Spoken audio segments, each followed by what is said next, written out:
We'll call the meeting to order. Are we in compliance with the meeting law? Yes, sir. Oh my goodness sakes, a face I haven't seen since Kirk. We'll How are you? to the first line item of business.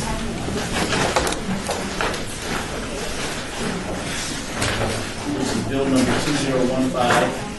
2015-57 for possible action on an annexation. No, I'm sorry.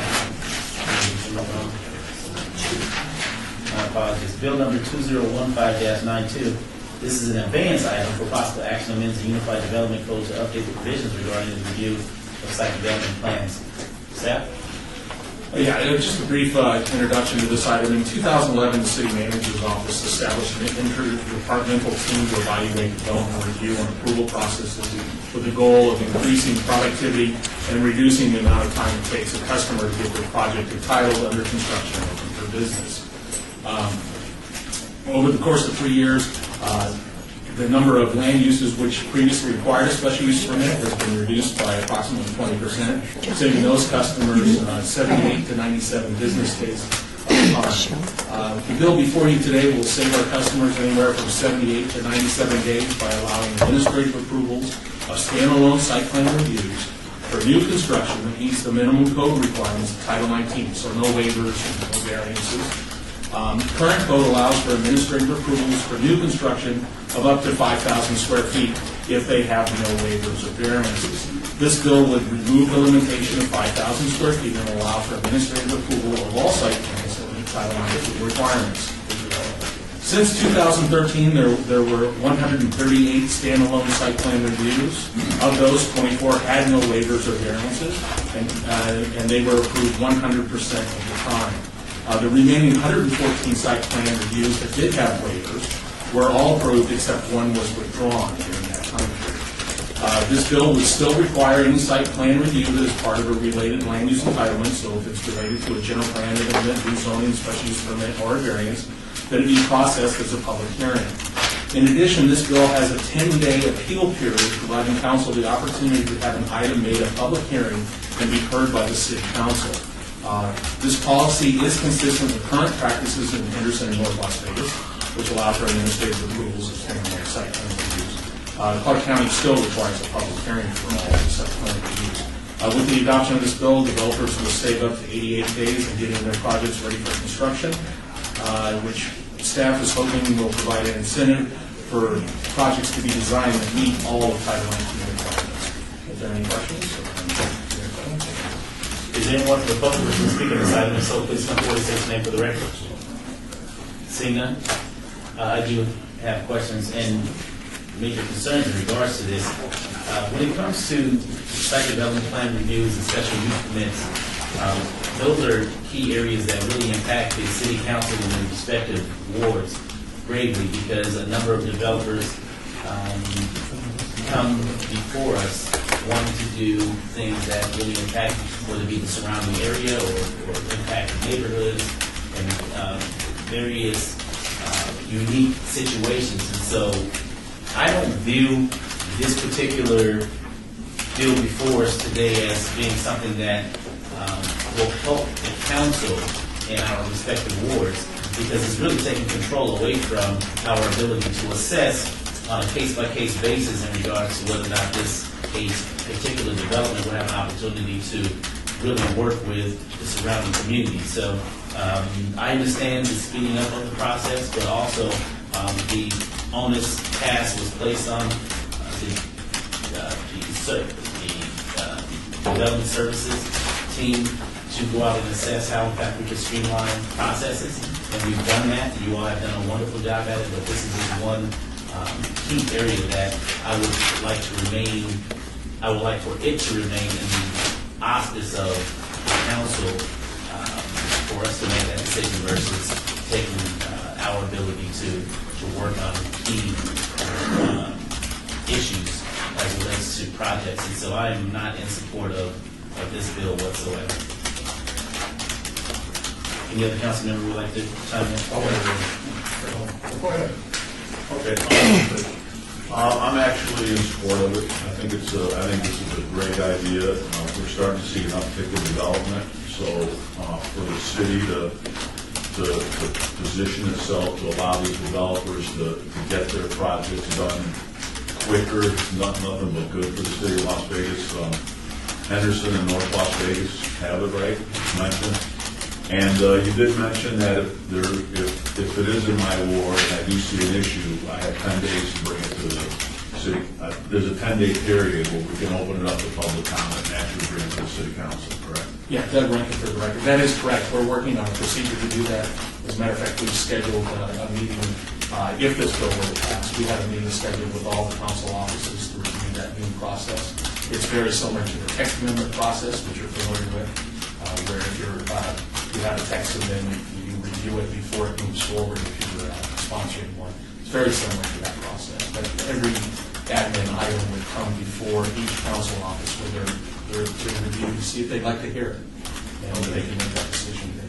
And you mentioned the projects that is affected by this particular ordinance were 100% of them were passed? Correct. 100% of all of those that met code standalone estimates were approved, and even those standalone site plan reviews with waivers, 100%, well, almost 100% of those were approved. One was withdrawn in the last few years. Okay, so I think anytime we use regulations that allow developers to get stuff done quicker, it's just nothing but good for the city of Las Vegas, so I support the ordinance. Mr. Chairman. Please.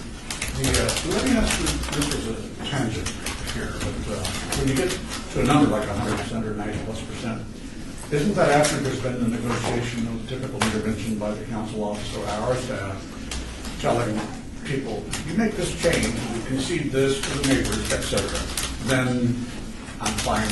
Isn't that kind of how it goes, though? Sometimes, I mean, each case is its individual item itself, which may have concern. So I wouldn't say all of those that were approved that were standalone site plan reviews had either a neighborhood meeting. Most of them did not. Some did. I don't have those numbers before me, but there is some discussion with those on some of those. Yeah, see, that's what's happening when you look at that number. You kind of think back to how we get to that number. And how we get to that number is through the intervention of the council members and their staff. And there's I would also, I'm not sure how this is going to come out, which recommendation it's going to have, but I do want to say that you should be presenting to us in advance that process that you just talked about should just pass. In other words, we should be able to see what you propose to help provide a bail space for the council office, should it become approved by the council, before we vote on it. I'm comfortable with it.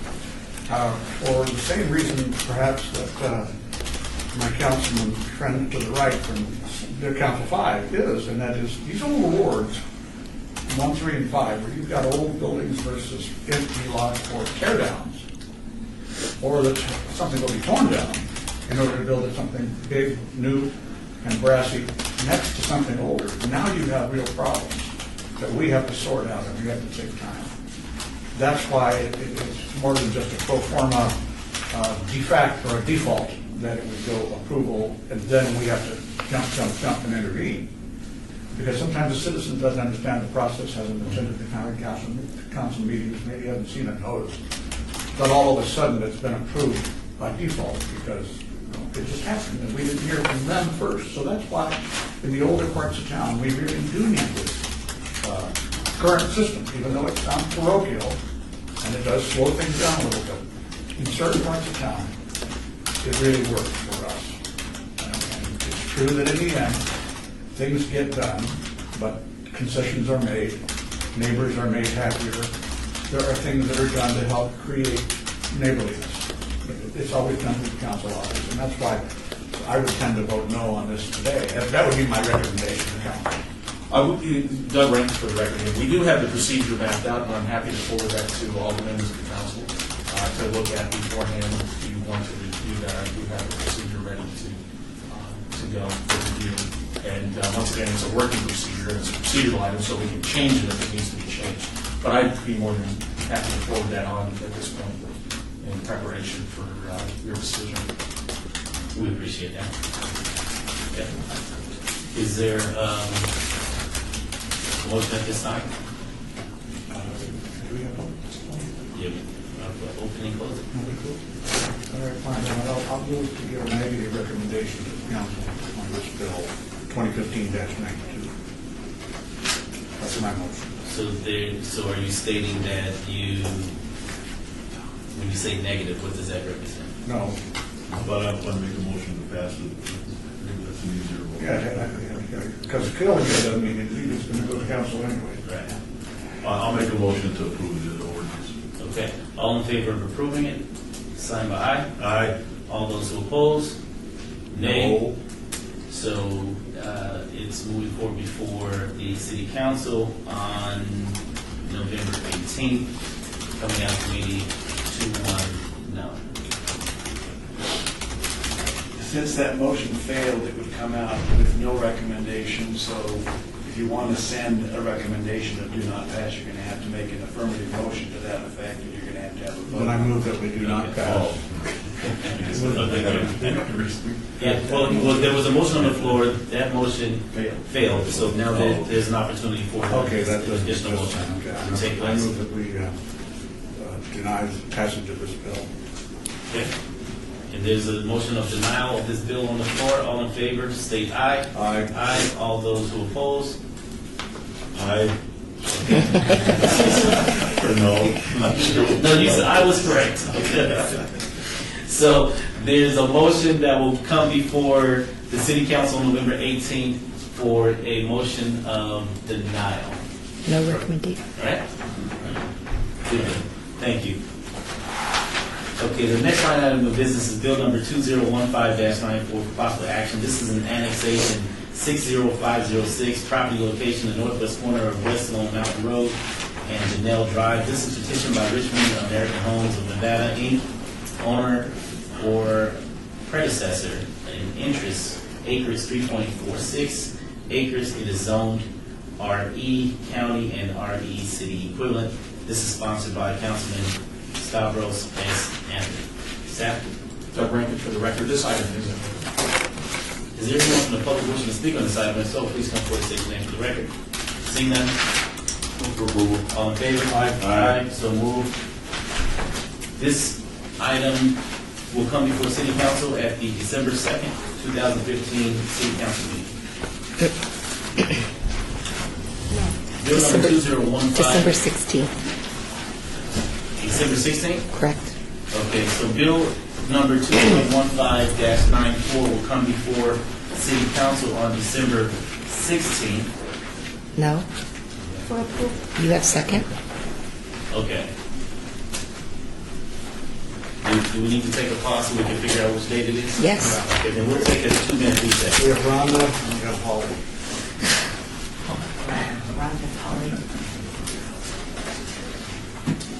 Thank you, Ms. Ring. just want to make sure the annexation is okay. Oh, okay. Don't leave, Mr. Ring. Yeah. Because the recordation date is something we're looking at.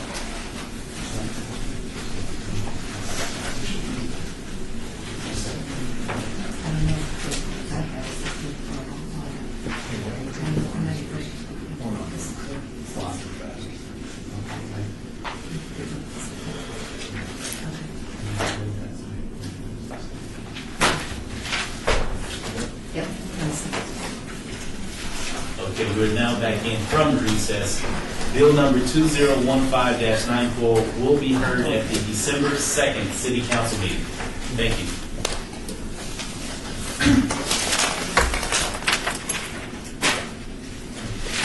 Next line item is bill number 2015-95 for possible action amends Title 6 of the Las Vegas Municipal Code to establish a business license fee for transportation network companies and transportation network companies.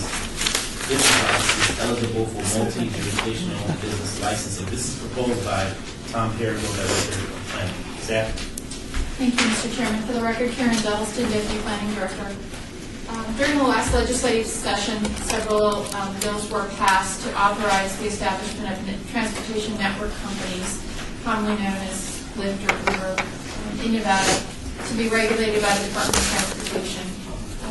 That legislation does not prohibit a local government from requiring a transportation network company or drivers to obtain a local business license or to pay business license fee in the same manner that is generally applicable to any other business that operates within local government jurisdictions. The City of Las Vegas has two general types of business license. One is based on gross fees, one is based on a flat fee. The ordinance before you proposes to license network transportation companies based on a flat fee. So it simply adds to the flat fee section of the business licensing code, transportation network companies, which is a business entity that uses the digital network or software application service to connect a passenger to a driver who can provide transportation services to the passenger as defined by NRS Title 58. We propose a semi-annual fee of $50 per active driver. The bill also delineates what an active driver is, and that is a driver that actually takes a fare within a 30-day period. In working and meeting with these various companies, one of their concerns was they have a large number of drivers who sign up on their application, but they never take a ride, or may take one and then not drive for them again. So we propose to have that fee be based on an active driver. The legislation also allows for a multi-jurisdictional business license so that we could cooperatively with other entities issue business licenses, have one entity collect fees from these companies and distribute it to the other local jurisdictions. We were originally working with Clark County, Henderson, and North Las Vegas. All of the entities propose and advertise for their business impact the exact same language and exact same fees. At this point, Clark County, through their process, has deviated from that, what you have before you today, and they have gone with a very different scheme to license individual drivers as well as the company. So they will no longer be participating in any multi-jurisdictional license on network transportation companies. My discussions with North Las Vegas and Henderson is that they are still interested in a multi-jurisdictional license to simplify this process. We did have comments from some of the companies, and I have one that I will give to the clerk today that was just delivered to me by the city attorney's office as I was leaving the office today.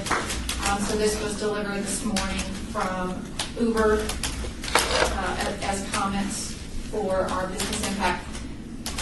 One of the companies, Lyft, met with business licensing last week and asked to propose some changes and asked for business licensing to review different licensing opportunities, fees, and ways of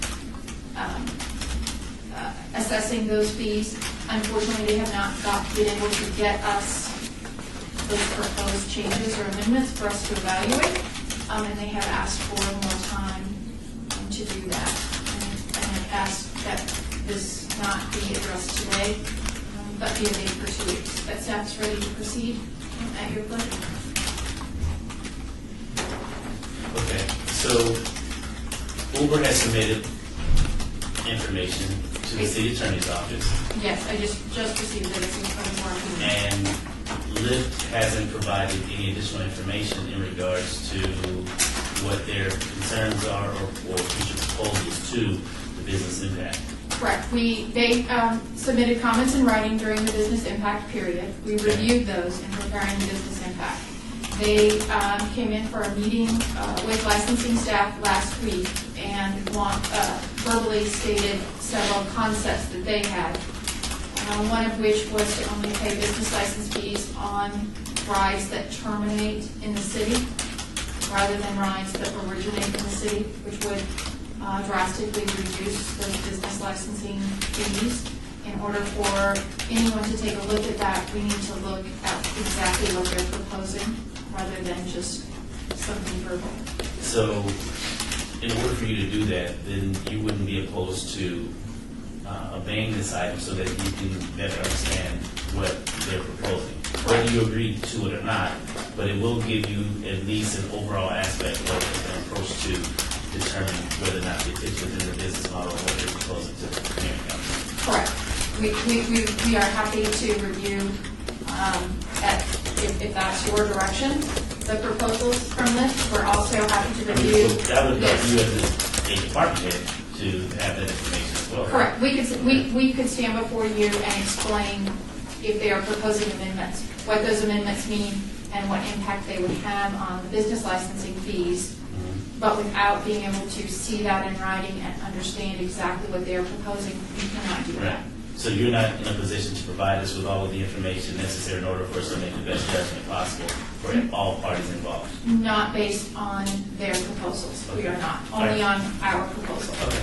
I'll open up the public comment at this point. If there's anyone from the public wishing to speak on this item, please come forward and state your name for the record.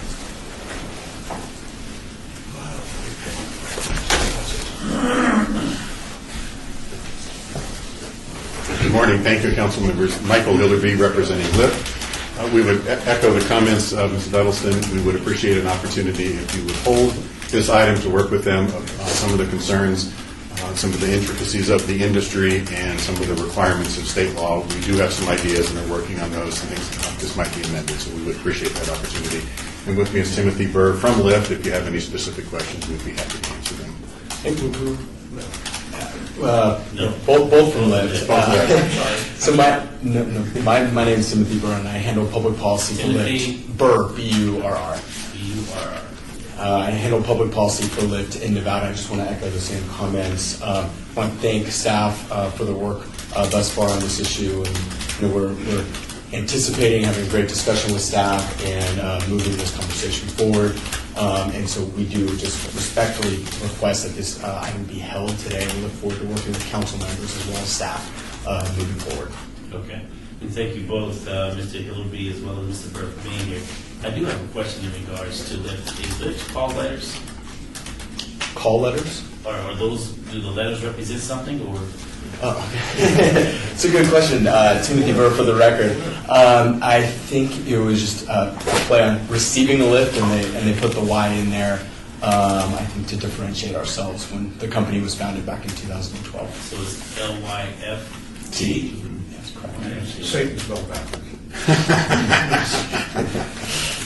Okay. And in addition to that, sometimes you can't pay attention to the next one.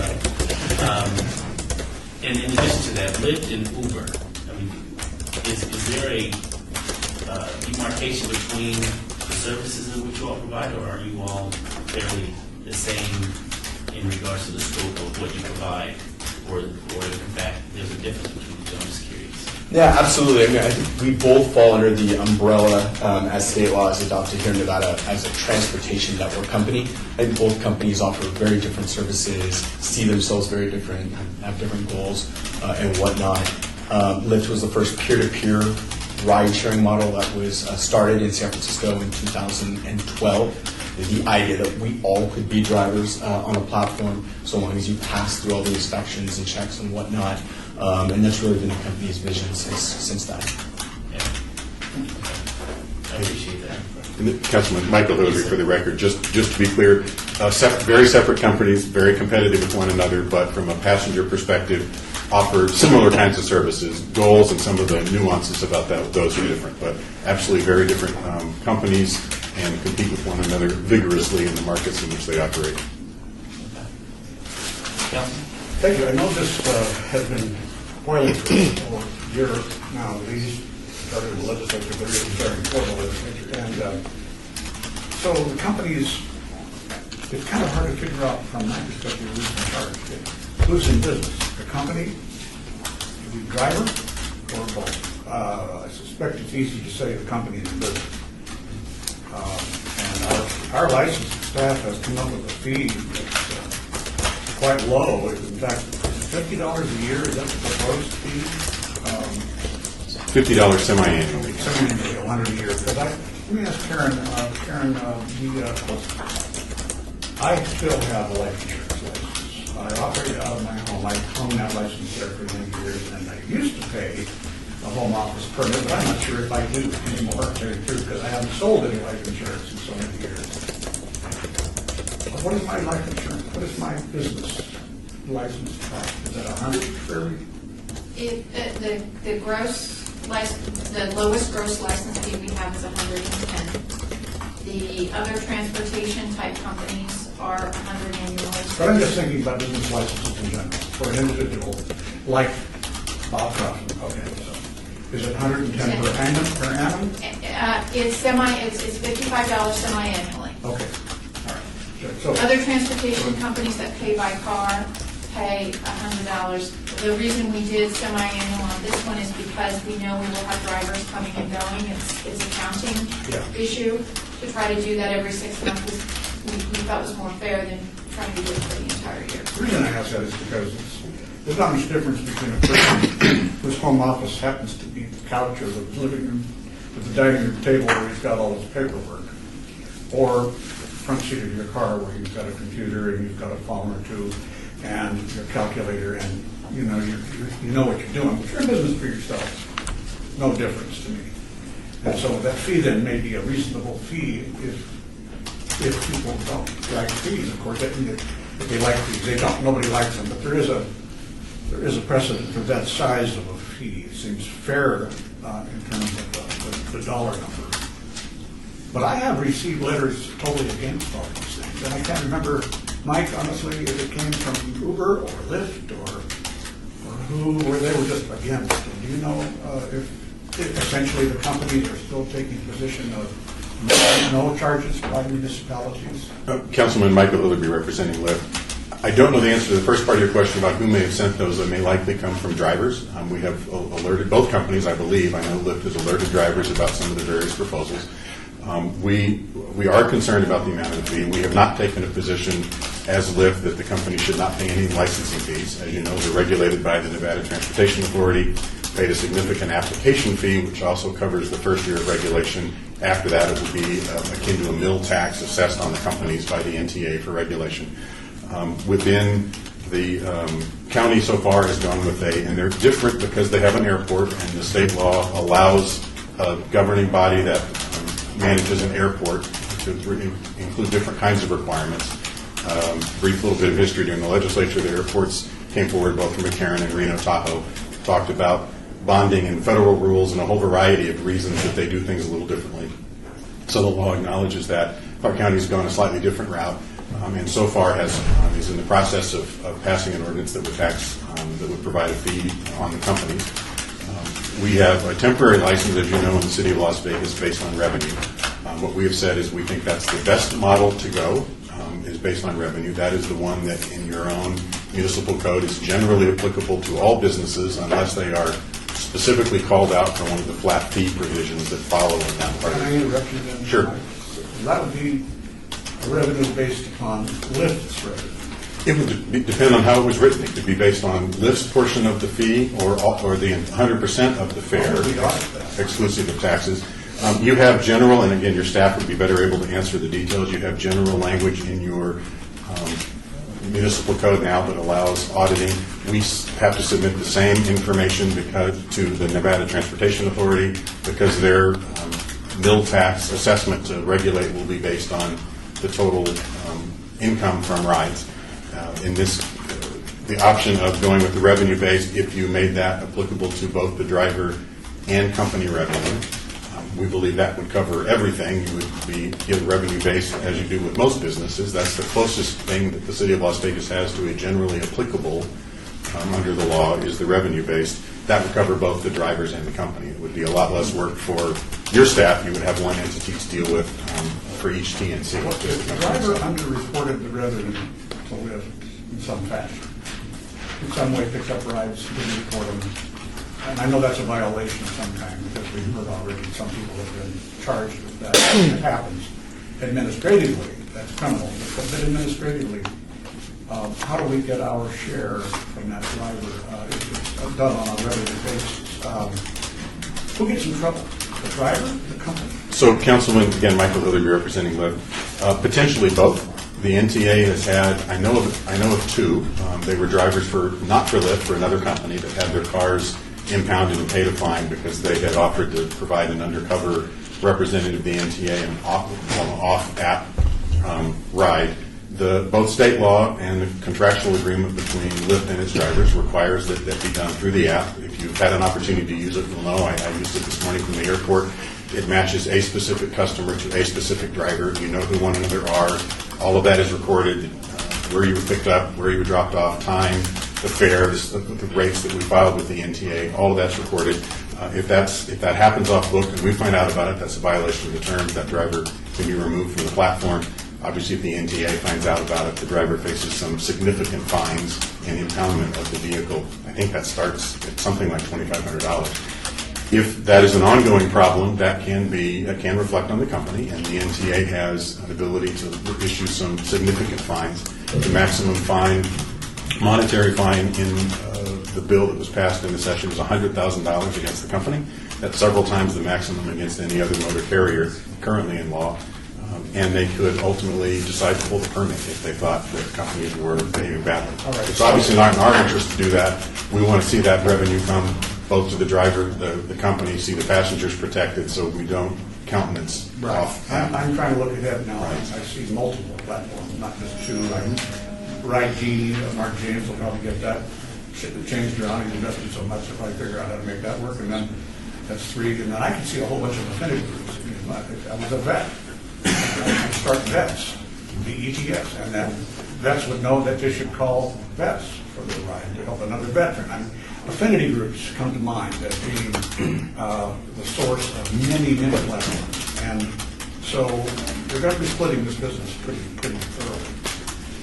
And when we set this up in the beginning, it's hopeful we don't have to continue to make changes as we go along. I still don't know who's working for who here. I can't tell if they're your employee or your contractor or a contractor to the person who hires them because they came through the app. I mean, I've heard all arguments, and I could use an extra 2 weeks that, look at this thing. Okay. And that really is good. Councilman Michael Irby, briefly answer the question. We'll be happy to spend more time with you. All of the drivers for the TNCs are independent contractors. They are required. That's the contractual arrangement required to get a state business license. Again, what would come with the local governments is the idea that if you use the revenue base, you can capture that with one entity rather than having potentially thousands of drivers coming in through your offices to find out what they need to pay. You having to deal with those as council members. Makes it easier, the one collection point, simpler process, less confusion for the drivers. Do they have to get 2 different licenses if they drive for 2 companies, or more potentially if other transportation network companies show up here? I think let me just cut you off and say this. I think there's an opportunity, if in fact we move forward with the advance item, to meet with each one of our offices that have questions so that we can basically work out the details in those meetings. And so if there's anything else that you all would like to share, I'd like to do that before we move forward. Unless there are questions, I know your time is valuable. Council members will be happy to answer more or be quiet, as you prefer. All right, I appreciate it. Anyone else wishing to speak on this item, so please come forward and state your name for the record. Thank you. Thank you. Anyone else? She just said moral support. Okay, seeing no one public comment is closed. At this time, there is a recommendation for this item to be obeyed, but we didn't get a specific amount of time, if you don't mind. 2 weeks is fine with us. Okay, so there's a motion on the floor, well, not a motion, but a request on the floor for a 2-week advance. And so you so move to do what? To move to a advance to the next meeting of the recommended committee, which is scheduled to be what? Is it December 2nd? November 30th. November 30th? November 30th. Okay. Motion. Okay, so there's a motion on the floor for this item to be obeyed to the November 30th recommending meeting. All in favor? Aye. Aye, so moved. Thank you. Thank you very much. We're now down to bill number 2015-96, for possible action authorizing the issuance of the City of Las Vegas of its general obligation limited tax City Hall bonds, additionally secured by pledge revenue, Series 2015C, in an amount not to exceed $210 million for the purpose of repaying the lease purchase agreement for City Hall. This is proposed by Vanetta Aguilar, Director of Finance. Staff. Vanetta Aguilar, Director of Finance. In 2009, we issued certificates of participation in order to finance the current new City Hall project, the building that we're currently in. With this ordinance, we are asking you to authorize the issuance of general obligation bonds, which will be secured by a C-tax pledge. And with that, we'll be able to do a refinancing structure that will, current estimates are showing that will save about $20 million in debt service payments going forward, and we will also have a 12% present value savings in our debt service, which is well above the 3% that's required by our debt management policy. And that is a $20 million savings over what period? It's over the remaining life of the bonds, so until 2039. 2039? Okay. Is there anyone from the public wishing to speak on this item? So please come forward and state your name for the record. Seeing none? Question for you. What is the current balance on City Hall? We have about 108, we have 175 outstanding right now. 175 million Correct. outstanding. And we're looking to refinance. We're looking to refinance. We did an amount not to exceed 210 by this ordinance, but current estimates are we will probably be issuing bonds around the $165 million range. Okay, so why not to exceed the 210? It was just, and as we were going through the research, trying to figure out how to do the structure, we wanted to give ourselves a not to exceed amount. It's a maximum amount. It just gives us more flexibility as we work through the refinancing structures with our bond counsel as well as our financial advisor. So what would cause